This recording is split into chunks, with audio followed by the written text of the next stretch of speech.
நான் காட்டுக்கு வேட்டையாட சென்று விட்டு காட்டுக்கு நீ வேட்டையாட போகிறீங்க. மீண்டும் அரண்மனை செய்து வருகின்றேன். அரண்மனை வந்து பாக்குறீங்க நீங்க. ஆமா, வேட்டையாட்டு வேட்டை முடிந்தது. வேட்டை முடிந்தது. திரும்பி கோட்டை. திரும்பி நீங்க கோட்டை. அப்ப நாட்டுக்கு திரும்பி வந்து பார்த்தா நாட்டுக்கு திரும்பி வந்து பார்த்தா சிம்மாசனத்துல என்னுடைய தந்தையானவர் உங்க அப்பானவர். உங்க அப்பாவா? உங்க தந்தை என்று தெளிவாக சொல்ல வேண்டும். உங்க தந்தையானவர்? ஆமா, என் தந்தை உக்கிரசேன மகாராஜா. உக்கிரசேன மகாராஜா. உக்கிரசேன மகாராஜன். அப்ப முக்கத்து கிடையாதா? அதுலயே முக்கத்துலயும் கக்கத்து ஒண்ணு மாதிரி இல்லைங்க. என்ன பரிய போருக்கு? அப்படி உக்கிரசேன மகாராஜா என்னுடைய தந்தையானவர். உங்க தந்தையாக கூடியவர் சிம்மாசனத்திலே ஒரு கிழா பொம்மை போல வந்து கொண்டிருந்தார். ஒரு கிழ பொம்மை மேல உட்காந்துங்கிறாரு. பொம்மையில பொம்மை, ஒரு கிழட்டு பொம்மை. அறியாத பொம்மை கூட இல்ல, கைத்து பொம்மை தான் இருக்குது. பொம்மைக்கு அசைவு இருக்குமா? இருக்காது. அப்படி அசைவு இல்லாததை போலவே உங்க அப்பா அங்க உட்காந்துங்கிற சிம்மாசனத்துல அந்த கிழமை உட்காந்து சிம்மாசனம் உட்காந்துங்கிறார். என் கண்ணுக்கு அப்படிதான் தெரிந்தது. அப்படிதான் தெரிந்தது. தங்களுக்கு வயதாகி விட்டது. ரொம்ப வயதாயிடுச்சு.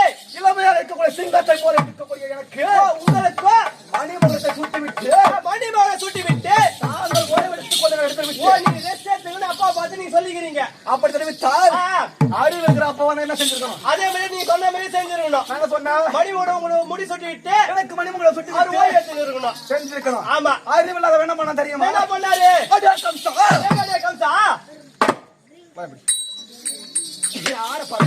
நீங்க அப்படி சொன்னீங்க. அது ஒப்ப சொல்லிருப்பாரு. எங்க அப்பா அறுபட்ட காமெடி அவன் சொல்லி நான் சொன்னேன். சொல்லி காமிக்கிறேன் உங்ககிட்ட. இந்த சொல்லி காமிக்கிறதுல இருக்க கூடாது. நீங்க சொல்லி காமிப்பது இருக்கிறது. அப்படி இருக்கும்போது அவ தெரிவித்தார் அடக்கம் சார். அப்படியே இப்பொழுதே உடைய அட்டுயத்தை மக்களா தாங்க முடியாது. அம்மகளை தாங்கவே முடியல. இந்த மணிமகனை சுட்டி விட்டால் மணிமகனை சுட்டி விட்டால் அவளை ஊரே குற்றவா போடும் அப்படின்னு சொல்லாம சொல்லிக்கிறாரு அப்பா. ஆனா அவ்வளவுதான் சொல்லிட்டு அவ்வளவுதான் விட்டுட்டேன். அங்க விட மாட்டேன். இருக்குது உள்பத உள்ள அடங்கி இருக்குது. உள்ள அடங்கி இருக்கிறது உனக்கு தெரியுது. எனக்கு தெரியுது. கட்டும் அப்படி தெரிவித்த உடனே சொன்ன உடனே கோவம் வந்து விட்டது. ஆமா, உன்னில இளப்பிங்க மாசே கோவம் வந்துச்சு. கோவம் வந்து என்ன தெரியுமா? நீங்க கருத்து தலையாடுங்க வந்துட்டீங்க. தந்தைய தாடைகள் அறைந்தேன். அப்போ அச்சிங்க தவிடுமால அப்பனா எனக்கு மரியாதை கொடுப்பவனுக்கு தான் மரியாதை. ஆமா ஆமா, அப்படி கொடுக்காதவனுக்கு நான் கொடுக்கணும். கட்டுதாங்க. அப்படி இருக்கும் பொழுது வந்தது தந்தைய தாடைகள் அறைந்தேன். தவிடுமால அச்சிங்க நீங்க பிறண்டான் கிழவன் உருண்டது முடி. முடி அப்படியே உண்டு போய்க்குது.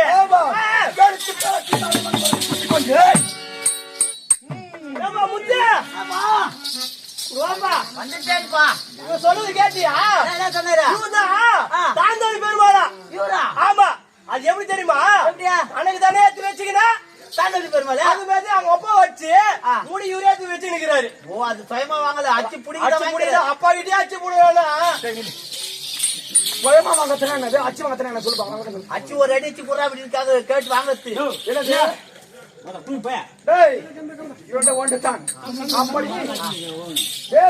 படித்துக் கொள்ள வேண்டும். அப்படி இல்லை என்றால் நமக்கு படித்துக் கொள்ள வேண்டும். அப்படி இருக்கும்போது எடுத்த மணிமோடு சொல்லிக் கொண்டு நீங்களே வச்சுக்கணும். அன்றைய நாள் முதல் கொண்டு இன்று வரை நான் தான் நாட்டுக்கு அரசன். உங்க நிகர் யாருமே இல்ல. இப்படி செய்வதை பார்த்து அப்போ அச்சுத பார்த்து பாராட்டி புகழ்ந்து பேசினார் ஒருவர். இது ஒருத்தர் பாராட்டி பேசுகிறாங்க. யாருங்க தெரியுமா? அண்ணவர் பெயர்தான் வாசுதேவன். ஆமாம், அப்ப அச்சுதெல்லாம் போய் பாராட்டுகிறாரு பாத்தீங்களா? வந்தாலும் உங்ககிட்ட சாமாத்தி இருக்குது. பாராட்டி பேசினார் வாசுதேவன். பாராட்டி பேசினார். பாராட்டி பேசினால் தேவகி ரோகிணி என்று சொல்லக்கூடிய தேவகி ரோகிணி என்று சொல்லக்கூடிய 2 பெண்களை அண்ணவருக்கே மனம் முடித்து கொடுத்தேன். 2 பேரும் கல்யாணம் பண்ணி வச்சிட்டேன். ஆமாண்டா, நேத்தி நான் இந்த இருக்கணுமே. எதற்கு? நான் கூட கொஞ்சம் பாராட்டி இருந்தா எனக்கு கூட ஒரு பொண்ணு ஓட்டி அனுப்பிச்சிருப்பாங்களா? அது ஆடா மாட ஓட்டி அனுப்பிச்சிருக்கேன். ஒரே அடிக்க 2 தள்ளி விட்டுக்கிறாங்களே. நான் எதனா பாராட்டினா நம்மளுக்கு எதனா கொஞ்சம் அவருக்கு திறமை இருக்கு, அதனாலதான் முடிச்சு விட்டினாங்க. எனக்கு ஏதோ கொஞ்சம் இல்ல அப்படி அப்படி பாராட்டி பேசிய பெரியவர் அவர். ஓ பெரிய பெரியவர், அறிவிலே சிறந்தவர், அழகிலே மிகுந்தவர். மிகுந்தவர். ஆகையால் இடத்தான் திருமணம் செய்து கொடுத்து ஒரு 2 பேரும் கல்யாணம் பண்ணி வச்சிட்டீங்க நீங்க. ஆமா, திருமணம் சுட்டி விட்டு திரும்ப சுட்டி விட்டீங்க. அனுப்பி விட்டு ஓ அனுப்பி அனுப்பிங்க. அதன் பிறகு ஒரு நாள் தாங்கள் இருவர் ஓராடி வந்தார்கள். ஓடோடி உங்ககிட்ட வந்துக்கிறாங்க தங்கச்சிங்க. அண்ணா அண்ணா, நாங்கள் இருவருக்கும் மனத்தை சுற்றி பார்க்க வேண்டும் என்று. அண்ணா எனக்கு ரொம்ப நாளா காட்டு சுத்தி பார்க்கணும் ஒரு ஆசையா இருக்குதுன்னா அப்படியே தங்கச்சி வந்து உங்ககிட்ட கேக்குறாங்க. இருவரும் கேட்டார்கள். ஒரு 2 பேரும் கேட்டுக்கிறாங்க. அவன் என்ன செய்தான் தெரியுமா? நீங்க என்ன பண்ணீங்க? வசுதேவரோடு சேர்த்து வசுதேவரோடு சேர்த்து மூவரை ரதத்திலே ஏற்றிக்கொண்டு ஏற்றிக்கொண்டு நானே ரதத்தை ஓட்டி சென்று அப்போ நீ குதிரை ஓட்டியா? யார பார்த்து என்ன பரிகாசம் இல்ல, அப்ப நீதான் குதிரை ஓட்டி போய்க்கிறா. அப்ப நீதான் குதிரை ஓட்டியா? உன்னை அடிக்க கூடாதுன்னு பாக்குறாங்க. வேணாங்க. நிறைய வாங்க வேண்டியது இருக்கு. அப்படி பதவிக்கு காட்ட வேண்டும் என்று பதவியை காட்ட வேண்டும் என்று அவரை ஓட்டி சென்று நீங்க அதோட காட்டுக்கு போறீங்க. நீங்க காட்டுக்கு வந்து விட்டேன். ஆமா, அந்த காட்டிலே அந்த காட்டி ஒரே ஒரு மாவிருட்சம், ஒரே ஒரு மகா மரம். மகா மரம். ஓ மாங்காய்க்கு வர மரம், மரத்துக்கு வர மரம். ஆமா, ஒரே ஒண்ணு மரம் இருந்தது.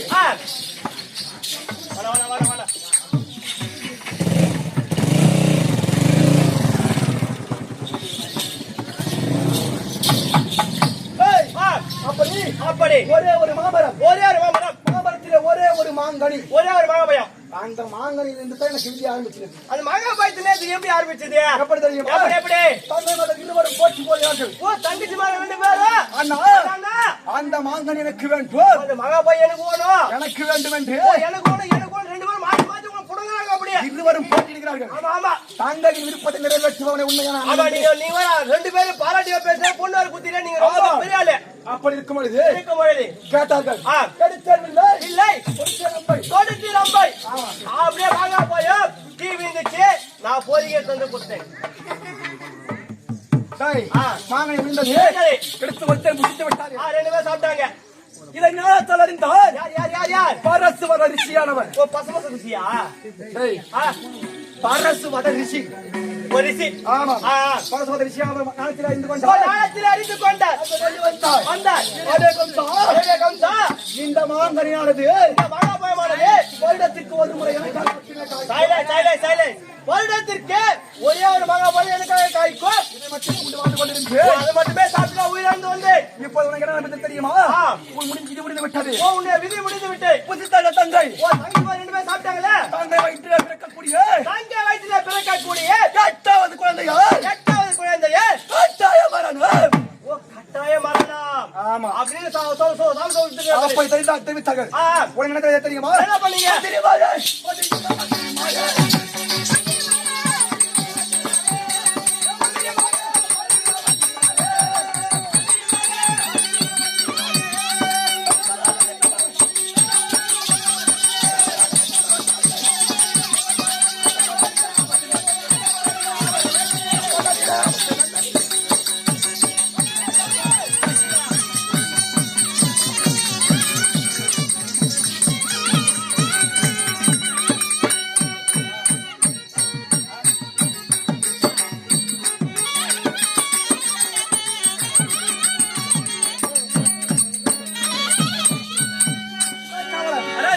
அப்படி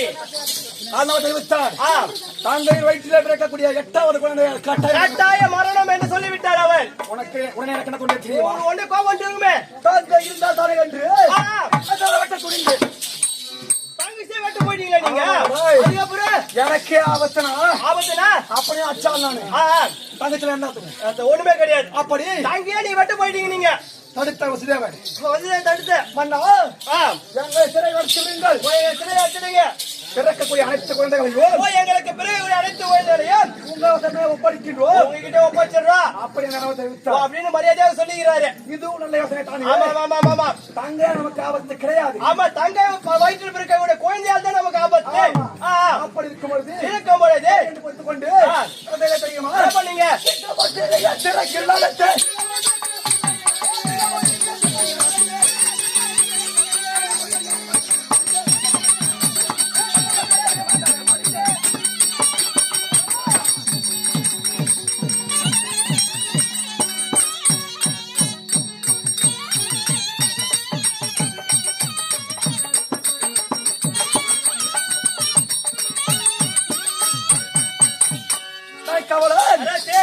அப்படி அப்படி சிங்கம் போல் சீறிக்கொண்டு சீறிக்கொண்டு சிறைகளை அடைச்சு சிறு நீங்க அடிச்சிட்டீங்க ஆண்டவரை கருவுற்றால் கருவுற்றாங்க ஒவ்வொரு குழந்தையா கொண்டு வந்து கொடுத்தார்கள். ஒவ்வொரு குழந்தையும் உங்ககிட்ட கொடுத்தாங்க.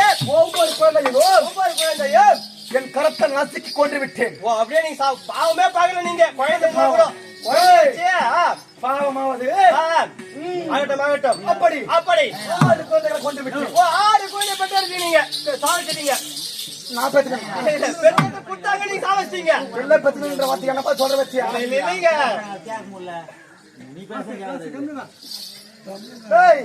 நான் பெறவில்லை. ஆண்டவள் பெற்றால் நீங்க சாதிச்சிட்டீங்க. 6 குழந்தை கொண்டு வந்து கொடுத்தார்கள். அப்படியே கொண்டு விட்டேன். நீங்க சாதிச்சிட்டீங்க. 7வது குழந்தையை 7வது குழந்தையை கொண்டு வந்து கொடுப்பதற்கு எதிர்பார்த்து கொண்டே இருக்கேன். அங்கேயே பாத்தீங்க நீங்க. ஆனா வரல. ஏங்க ஏனென்றால் என்னை காண பயப்பட்டு காண பயப்பட்டு 7வது குழந்தை கருவிலேயே கலைந்து விட்டது. அந்த நீங்க வந்தவங்க மோசமானவங்க. உங்களை பாயத்துக்கு முன்னாடியே குழந்தை அது. ஆமா ஆமா அது விட்டது. 7 முடிந்தது. 8வது குழந்தை எப்பொழுது பிறக்கோ அங்கேயே பாத்துக்கிற நீ. எங்கே பாத்துங்கிறா? வாசல் கேட்டு வாசல் சிராச்சரன் வாயிற்படி பார்த்துக் கொண்டிருக்கின்றேன். ஆனால் வரும் என்று வந்தது. குழந்தை வந்தது. எடுத்து பார்த்தால் கேவலம் பெண்ணாக இருந்தது. பெண் குழந்தையா? இந்த காம்சனை கொல்ல எவனால முடியாது. ஒரு பெண் குழந்தை. பெண் குழந்தை உனக்கு எப்படி தெரியும்? தூக்கி பார்த்துட்டு பாருடா. தூக்கி தான் பார்த்தாரா? இந்த தூக்கி பாரு சொன்ன தூக்கி போட்டு பேசுவாங்க. இத பேர் சொன்னால தூக்கி பாத்தீங்களா? அகட கிடப்பத பேசினா உடம்பு போட்டு விட்டு விடுறாங்க. எப்படி என்றால் எப்படி பார்க்கும் போதே தெரிகின்றது. நீ மூஞ்சி பார்த்து கண்டுபிடிச்சி ஆம்பளை குழந்தையா? இது ஆனா பெண்ணா? ஆணு. சரி இது பெண் குழந்தை. அப்படி பார்க்கும் போதே தெரிகின்றது. பார்க்கும் போதே தெரியும். அந்த அளவு சாமர்த்தியம் இடத்தில் உங்களுக்கு தெரிஞ்சு சூப்பர். உங்களுக்கு என்ன அர்த்தம்? இல்லையா கரெக்டா சொல்லிட்டீங்க. என்ன அர்த்தம்? பொம்பளை மட்டும் தெரியுமா? இல்ல கரெக்டா சொல்லிட்டீங்க. இல்ல ஜோடி பொண்ணு போறோமா பொம்பளை வேணும்னா? அதே மாதிரியா பிறகுதியா? முன்னாலே சொல்லிட்டேன். யாடா கூடமா அக்கட கூடமா பேசுனேன். அங்க மறுபடியும் அக்கறை கூப்பிட்டு வச்சாச்சாதேன்னு கூட்ட சொல்லுங்க. என்ன சொன்னவங்க அடிக்கணும். அப்படி இருந்தாலும் இந்த கந்தனை கொள்ள ஒரு குழந்தையா போவதற்கு மனமே வரவில்லை. சாவடிச்சு மனமே வரல. பிடித்திருந்து ஆலயத்தில் சேர்ந்து சாவடிக்கு மனம் இல்லாம அப்படியே மேல போச்சுக்கிற வாழை உருவி நின்று நேத்து வாழை உருவி எப்படி நிக்கிறீங்க? மேலே சென்ற குழந்தை மேலே சென்ற குழந்தை கீழே விழும் பொழுது இப்படி விழும் போது இந்த கத்தியில வட்டு பட்டு என்ன ஆகும்? துண்டா வீண்டு கூடும். 2 துண்டா போயிடும். நாம ஏன் கொல்லணும்? இதுக்கு பேரு நானாக செய்தால் அது கொலை. இதுக்கு பேர் கொலை இல்ல. இதற்கு பெயர் விபத்து. தானா வந்து வித்தால் விபத்து. ஒரு பொம்பளை குழந்தை கொண்ட பாவம் எனக்கு எதுக்கு? கத்து எல்லாரும் சொல்லி கொடுங்க. நீங்க கற்றுக்கொள்ள வேண்டும். அப்படி உரிவு கொண்டு நின்று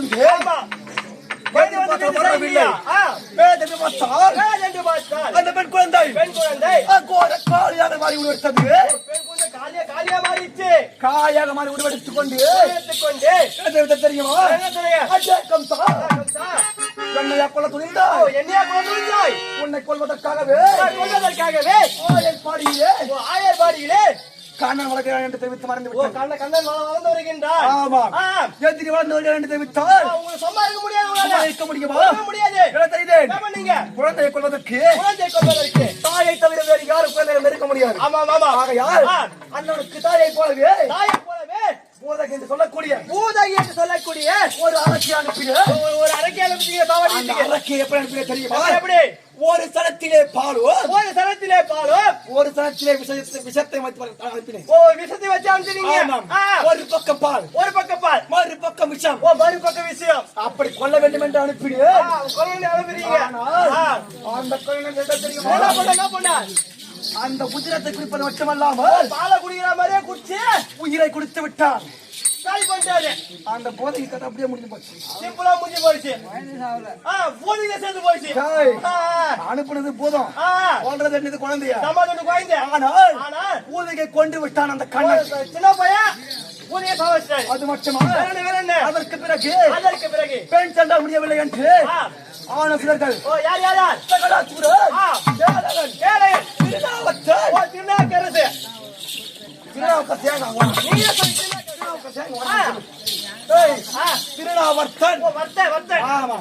சகடாசுரன் தேனகன் திருநாவர்த்தன் பகன் கேசி என்று சொல்லக்கூடிய அநேகாசுரர்களை அனுப்பினேன். பல்வேறு அரக்க மொத்த பேரையும் அனுப்பிச்சுக்கிறேன் நீங்க. சென்றவர்கள் தான் மடிந்தார்கள். மொத்த பேர் திரும்பி வரல. ஒருத்தர் கூட திரும்பி வரல. அந்த கண்ணன் மடிந்தவாறு கிடையாது. செத்து போற கிடையாது. ஆமா. எனக்கு ஒரு யோசனை பிறந்து விட்டது. என்ன இனிமே நம்ம ஒண்ணும் செய்ய முடியாது. ஆமா. என்ன செய்ய என்று தெரியாமல் என்ன புழமையா வந்து கொண்டிருந்தேன். நீங்க அருகில் இருப்பவர்கள் யார்? மந்திரி யாரை தெரியுமா? அத்திராமே கொண்ட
மந்திரி வந்து அந்த கண்ணனை கொள்வதற்காக அநேகம் பேரை அனுப்பினேன்.